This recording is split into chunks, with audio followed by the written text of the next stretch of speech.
الحمدللہ رب العالمین والصلاۃ والسلام علی رسولہ الکریم وعلی آلہ اصحابہ اجمعین۔ اعوذ باللہ من الشیطان الرجیم، بسم اللہ الرحمن الرحیم۔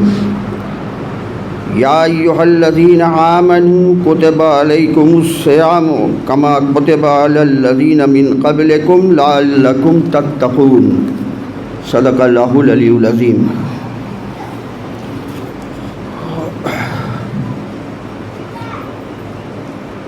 معزز سامعین خطبہ جمعہ، السلام علیکم ورحمۃ اللہ وبرکاتہ۔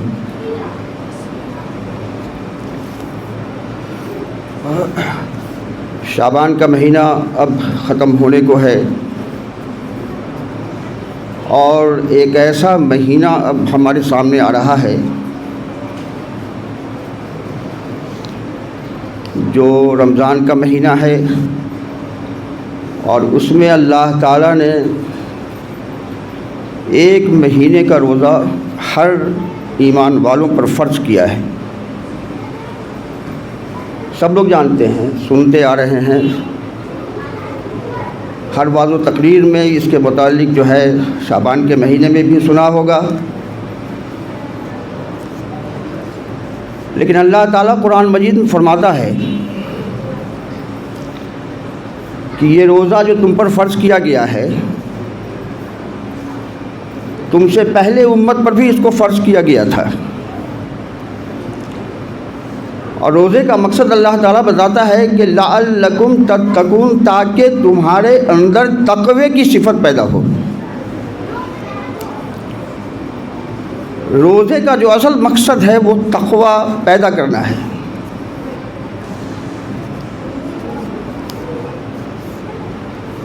جیسا ہم لوگ جانتے ہیں کہ روزہ جب نبی صلی اللہ علیہ وسلم ہجرت کر کے مکہ سے مدینہ تشریف لائے ہیں تو مدنی زندگی میں 2 سال کے بعد اللہ تعالیٰ نے روزے کو فرض کیا رمضان کے مہینے میں، اور اس کا خاص مقصد یہ بتایا کہ یہ تربیت کا مہینہ ہے کہ انسان کے اندر جو ہے وہ تقوی کی صفت پیدا ہو۔ تقوی ہے کیا؟ تقوی کسے کہتے ہیں؟ یہ جانے بغیر ہم روزے کے اصل مقصد کو نہیں پا سکتے ہیں۔ ایک بار حضرت عمر رضی اللہ تعالیٰ عنہ کی مجلس شورا بیٹھی ہوئی تھی، اس میں ایک سوال چھڑ گیا۔ حضرت عمر رضی اللہ تعالیٰ عنہ نے فرمایا کہ یہ بتائیے آپ لوگ یہ تقوی کیا ہے؟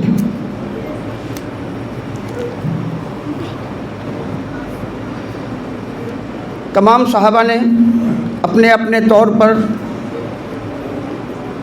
اس کے جواب دیے، تقوی کو ڈیفائن کیا۔ ایک صحابی ہیں حضرت ابی بن کعب رضی اللہ تعالیٰ عنہ، بڑے مشہور صحابی ہیں۔ آپ خاموش بیٹھے تھے، حضرت عمر رضی اللہ تعالیٰ عنہ نے فرمایا کہ بھئی سب کچھ بولا لیکن آپ کچھ نہیں بول رہے ہیں، ذرا آپ بتائیے تقوی کسے کہتے ہیں؟ آپ رضی اللہ تعالیٰ عنہ نے فرمایا حضرت عمر رضی اللہ تعالیٰ عنہ سے کہ آپ کا گزر کبھی جنگل کے خاردار علاقے سے آپ کا گزر کبھی ہوا ہے؟ تو آپ ایسے موقع سے کیا کرتے ہیں، کیسے گزرتے ہیں اس راستے سے؟ کسی خاردار جھاڑی سے جب آپ کوئی آدمی گزرتا ہے تو کپڑے کو ذرا سمیٹتا ہے، ذرا احتیاط برتتا ہے، قدم آگے دیکھ دیکھ کر کے رکھتا ہے کہ کہیں کوئی ایسا موذی جانور تو نہیں ہو، کوئی سانپ بچھو تو نہیں ہو، کوئی کانٹا کہیں پھنس کر دامن میں الجھ تو نہیں جائے۔ تو اس طرح سے آدمی گزرتا ہے، بچ بچ کے جو ہے سو انسان گزرتا ہے، اور تقوی کا ڈیفینیشن یہی ہے۔ یہ دنیا کیا ہے؟ ایک خاردار راستہ ہے یہ، اس راستے میں جب آپ چلیں گے مختلف قسم کے چیز آپ کو اپنی طرف مخاطب کریں گے. بہت سی الٹی سیدھی چیزیں آپ کو نظر آئیں گی، لیکن ایک مسافر جانتا ہے کہ ہم کو کہاں جانا ہے. وہ ان سب باتوں میں پھنستا نہیں ہے، وہ اپنے راستے کو طے کرتا ہے، نظریں بچا کر کے، ہاتھ بچا کر کے، پاؤں بچا کر کے، وہ اپنے آپ کو محفوظ طریقے سے جو ہے اپنے منزل پر پہنچنے کی کوشش کرتا ہے. تقوی کو سمجھنے کے لیے یہ بات کافی ہے.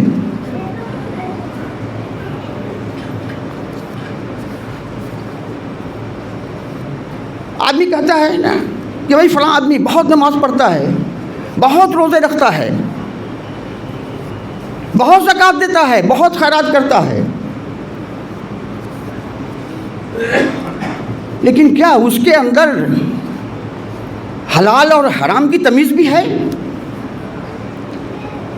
یہ سورہ بقرہ کی جو آیت ہم نے پڑھی ابھی، اس سے تھوڑا سا آگے بڑھیے گا تو اللہ تعالیٰ فرماتا ہے، تقویٰ کے سلسلے میں فرماتا ہے کہ تقوی کا معراج کیا ہے؟ عقل حلال ہے، حلال کمائی ہے، حلال رزق ہے.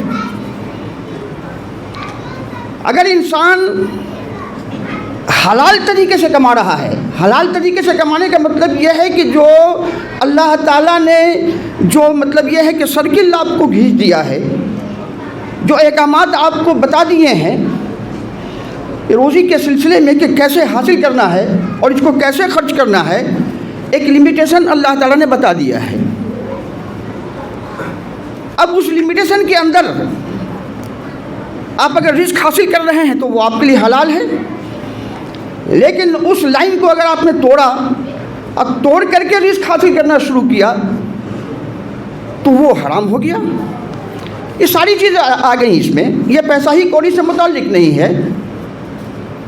دنیا کی جتنی نعمتیں ہیں جس کو حاصل کرنے کے لیے انسان اللہ اور اللہ کے بتائے ہوئے رسول کے مطابق وہ حاصل کر رہا ہے تو وہ حلال ہے. لیکن اگر اس پابندی کو توڑ کر کے، اللہ اور اللہ کے رسول کے احکامات کو توڑ کر کے اگر اس رزق کو حاصل کر رہا ہے تو وہ حرام ہے. ہر آدمی جانتا ہے.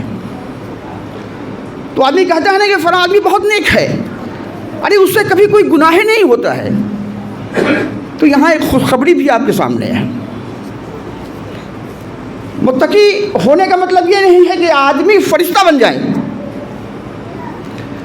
آدمی کبھی فرشتہ نہیں بن سکتا ہے،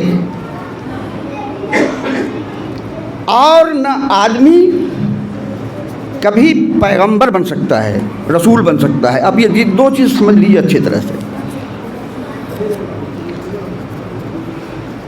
آدمی کبھی فرشتہ نہیں بن سکتا ہے. ہمارے سامنے دو کریکٹر اللہ تعالیٰ نے تخلیق آدم کے سلسلے میں، اگر آپ نے سورہ بقرہ کو لٹیے، آپ پڑھیے، تخلیق آدم کی جو کہانی اللہ تعالیٰ نے بیان کی ہے، دو کریکٹر ہمارے سامنے ہیں.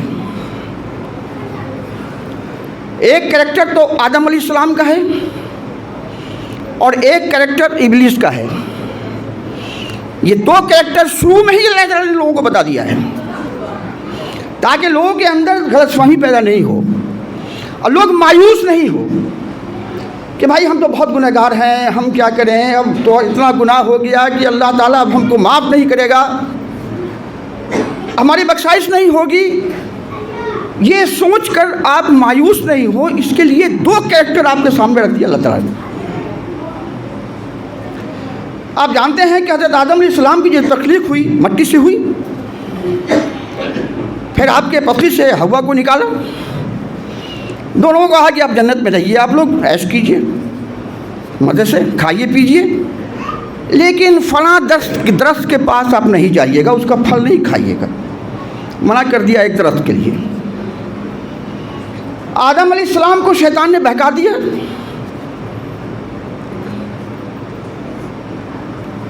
تو کیا ہوا کہ آدم علیہ السلام اور حوا علیہ السلام دونوں مل کر کے اس درخت کے پھل کو کھا لیا. اللہ کی نافرمانی ہو گئی. اتنی بڑی نافرمانی، کتنی بڑی نافرمانی ہے یہ کہ اللہ نے جس درخت کا پھل کھانے سے آدم اور حوا کو منع کیا تھا، اسی درس کا پھل آپ جا کے کھا لیتے ہیں. کتنی بڑی نافرمانی ہے یہ. لیکن آپ بے چین ہو جاتے ہیں. آپ کے اندر یہ بے چینی پیدا ہوتی ہے کہ ہم نے اللہ تعالیٰ کے بتائے حکم کو ٹھکرا دیا, ہم نے کفر کیا. اب ان کو یہ پریشانی ہوتی ہے. اب یہ اللہ تعالیٰ سے کہے تو کیسے کہے, آپ جانتے نہیں تھے. توبہ کسے کہا جاتا ہے وہ نہیں جانتے تھے. کیسے اللہ سے دعا کی جاتی ہے معافی کی وہ نہیں جانتے تھے. آپ کو بے چینی ہوئی. اللہ تعالیٰ نے اسی قرآن میں آگے جا کے مطلب یہ ہے کہ بتا دیا, وہ دعا سکھا دیا.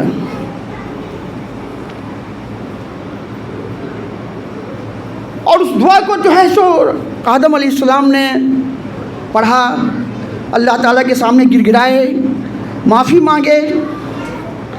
ربنا ظلمنا انفسنا وان لم تغفر لنا وترحمنا لنکونن من الخاسرین.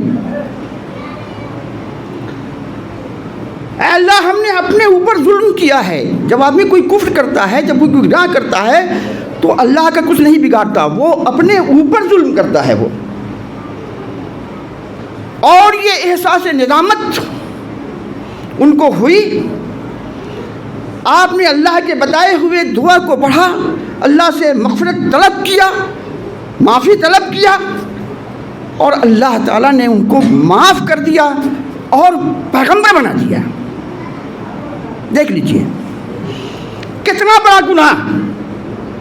لیکن جب معافی مانگی جاتی ہے دل سے تو اللہ اس کو معاف بھی کرتا ہے, اور معافی نہیں کرتا بلکہ اس کو پیغمبر بناتا ہے, رسول بنا کے دنیا میں بھیج دیتا ہے. جاؤ, جب اللہ کا حکم آئے تو اس پر عمل کرنا اور لوگوں کو بتانا کہ ایسے چلا جاتا ہے. یہ کام ان کے ثبوت کر دیا. تو ایک کریکٹر تو ہمارے سامنے یہ ہے, چاہے آپ کتنے ہی بڑے گناہ گار کیوں نہیں ہوں, آپ سے کوئی گناہ بار بار کیوں نہ سرزد ہو جا رہا ہو, لیکن آپ کو احساس ندامت ہونی چاہیے, آپ کو اس پر پچھتاوا ہونا چاہیے, اور فوراً اللہ تعالیٰ سے رجوع کر کے جو ہے سو اللہ تعالیٰ سے معافی مانگنا چاہیے کہ اے اللہ تعالیٰ ہم سے یہ گناہ سرزد ہو گیا ہے, لیکن آئندہ ہم ایسی گناہ نہ کریں گے. اب وعدہ کیجیے اللہ کے سامنے, اللہ معاف کرنے کو تیار ہے, ہر وقت تیار ہے اللہ تعالیٰ معاف کرنے کے لیے. لیکن بندہ تیار تو ہو معافی مانگنے کے لیے, لیکن کوئی معافی نہیں مانگے, اکڑا رہے, اور اسی میں وہ گناہ پر گناہ کرتا چلا جائے. اس کو احساس بھی نہیں ہو کہ ہم گناہ کر رہے ہیں, احساس گناہ بھی جاتا رہے دل سے. تو ایسے شخص کو اللہ کیا کر سکتا ہے؟ اس کا تو قانون ہے کہ جو میرے پاس ایک بتا آئے گا تو ہم ایک ہاتھ جائیں گے, کوئی ایک ہاتھ جائے گا تو ہم 10 قدم جائیں گے. اس طرح سے مطلب یہ ہے کہ اللہ تعالیٰ خود فرماتا. حدیث قدسی پڑھی ہے. تو یہ چیز ہے. اگر کوئی آدمی اگر اپنے بیٹے کے نکاح میں اگر 10 لاکھ روپیہ لے لیا ہے, اگر اس کو یہ احساس ہو جائے اور قرآن و حدیث سے اس کے بعد سامنے آ جائے کہ یہ بات غلط ہے, حرام ہے, اب وہ توبہ کر کے پھر پلٹ جائے, دوسرے بیٹے میں پھر ایسا نہ کرے وہ. اس طرح سے بہت سی مثالیں دی جا سکتی ہیں. اب آئیے دوسرے کریکٹر کی طرف. دوسرا کریکٹر ہے ابلیس کا کریکٹر. جب اللہ تعالیٰ نے آدم کی تخلیق کی اور اس کو مٹی سے بنا کر کے اپنی روح اس میں ڈالی تو انسان بن گئے, آدم علیہ السلام پیدا ہو گئے, بن گئے. تو کیا حکم دیا اللہ تعالیٰ نے؟ اس وقت فرشتے بھی تھے اور جن بھی تھے. یہ دو ہستی پہلے سے موجود تھے, فرشتہ اور جن. انسان کی تخلیق بعد میں ہوئی ہے, یہ بات اچھی طرح جان لیجیے. اور انسان کی تخلیق کرنے کے پہلے اللہ تعالیٰ نے اس کائنات کو بنا دیا. زمین سے لے کر آسمان تک جو تخلیق کیا ہے اللہ تعالیٰ نے انسان کے لیے کیا ہے, انسان کے فائدے کے لیے کیا ہے. تو اللہ تعالیٰ نے حکم دیا فرشتوں سے بھی اور جن سے بھی کہ جیسے ہی میں اس میں اپنا روح ڈال دوں تم اس کے سامنے جھک جانا، اس کے سامنے سجدہ کرنا۔ یہ حکم جیسے ہی فرشتے نے سنا، جھٹ سے وہ سجدے میں چلے گئے۔ لیکن ایک جنات تھا جس کا نام ابلیس، اس نے کہا کہ ارے یہ مٹی سے بنایا اللہ تعالیٰ نے اس کو، اور اللہ تعالیٰ نے جنات کو آگ سے بنایا، ہم کو آگ سے بنایا ہے، ہم اس کے سامنے سجدہ کریں؟ یہ تو ہماری توہین ہے۔ یہ اکڑ گیا، سجدہ نہیں کیا، اور اس کو اس گناہ کا احساس بھی نہیں ہوا کہ جس خدا نے اس کو بنایا ہے، چاہے وہ آگ سے بنایا ہو یا نور سے بنایا ہو، فرشتوں کو نور سے بنایا اللہ تعالیٰ نے، اس کو یہ احساس نہیں ہوا کہ جس اللہ نے ہماری تخلیق کی ہے اسی اللہ کا حکم ہے کہ تم اس کے سامنے جھک جاؤ، اس کو اس کا احساس تک نہیں ہوا۔ تو ایک کریکٹر یہ بھی ہے ہمارے سامنے جو اللہ تعالیٰ نے بالکل انسان کے سامنے رکھ دیا ہے۔ یہ دو کریکٹر ہیں، ایک کریکٹر آدم علیہ السلام کا کہ اس میں احساس گناہ موجود ہے، اور ایک کریکٹر ابلیس کا ہے جس میں احساس گناہ موجود نہیں ہے، تکبر موجود ہے اس کے اندر۔ کیا ہم آگ سے بنائے گئے ہیں اور یہ مٹی سے بنایا گیا ہے، اس کے اندر جو ہے وہ تکبر موجود ہے۔ تو اللہ تعالیٰ نے آدم علیہ السلام کو معاف کیا اور رسول بنایا، اور ابلیس کو کیا کیا؟ اس پر غضب نازل کیا، جاؤ نکل جاؤ یہاں سے۔ لیکن اس نے بہت چالاک تھا، انہوں نے کہا کہ بھئی ایسے تو ہم تو مغضوب ہو ہی گئے، ہم پر لعنت تو آپ کی ہو ہی گئی، لیکن ایک التجا میری قبول کر لیجیے، کیا ہے بھی؟ تو ہم کو اتنی مہلت دیجیے کہ جو انسان آپ کے راستے پر چلنا چاہے اس کو میں گمراہ کر سکوں۔ یہ مہلت اللہ تعالیٰ سے اس نے لے لیا، اور اللہ تعالیٰ نے وہ مہلت اس کو دے دیا۔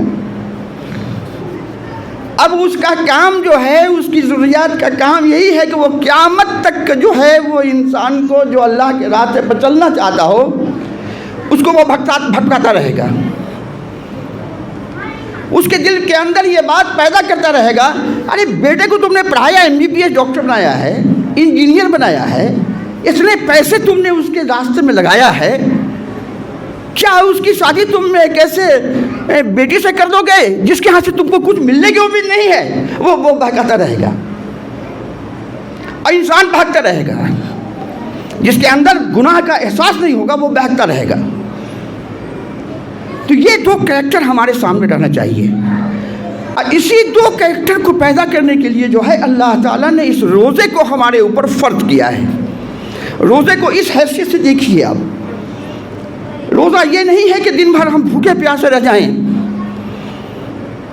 روزہ اس کا نام نہیں ہے، روزہ اس کا نام ہے کہ آپ بھوکے پیاسے جو رہ رہے ہیں وہ اللہ کے خاطر رہ رہے ہیں، اور اللہ کے جو احکامات ہیں اس کی پیروی ہمیں کرنی ہے، اور ہمیشہ اپنی زندگی کو جو ہے اس راستے سے بچ کے چلنا ہے، بچ کے گزارنا ہے، خوف رکھتے ہوئے، اللہ کا ڈر رکھتے ہوئے۔ کوئی نہیں دیکھ رہا ہے، لیکن ایک ایسی ہستی جو ہے جو آپ کو ہر وقت دیکھ رہی ہے، ہر وقت دیکھ رہی ہے۔ کسی مقام پر اگر کوئی ایسا کیمرہ لگا ہوا ہے جو آپ نہیں جانتے کہ اسی میں کیمرہ لگا ہوا ہے، لیکن آپ وہ عمل اس کے سامنے، اس کیمرے کے سامنے کرتے ہیں، کیا ہوتا ہے؟ وہ دیکھ رہا ہے آپ کو، بعد میں وہی ٹیپ چلا لیا جائے، آپ کی پوری تصویر سامنے آ جائے گی۔ تو یہ ہے، تو اس دو کریکٹر کو ہمیشہ یاد رکھیے۔ اور روزہ جو ہمارے لیے جو ہے وہ یہ مہینہ آ رہا ہے، بابرکت اور بارحمت کا مہینہ، اس کو اس انداز سے ہم برتنے کی کوشش کریں، اور اس کے اندر اللہ کا خوف زیادہ سے زیادہ پیدا کرنے کی کوشش کریں، اور جو گناہ ہم سے ہو گیا ہے، سرزد ہو گیا ہے، اس کے لیے اللہ تعالیٰ سے معافی مانگیں، اور آئندہ گناہ سے بچنے کے لیے اللہ تعالیٰ سے توفیق مانگیں۔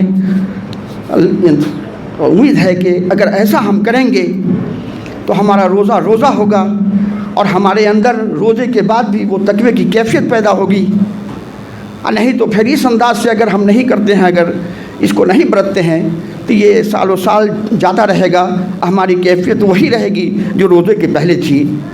تو اللہ تعالیٰ سے دعا ہے کہ اللہ تعالیٰ اس رمضان کے مہینے کو ہمارے لیے تقوی کا مہینہ بنا دے، اور ہمارے اندر جو تقوی کی صفت اللہ تعالیٰ پیدا کرنا چاہتا ہے، اللہ تعالیٰ اس تقوی کو ہمارے اندر پیدا کرنے کی توفیق عطا فرمائے۔ وآخر دعوانا الحمد للہ رب العالمین۔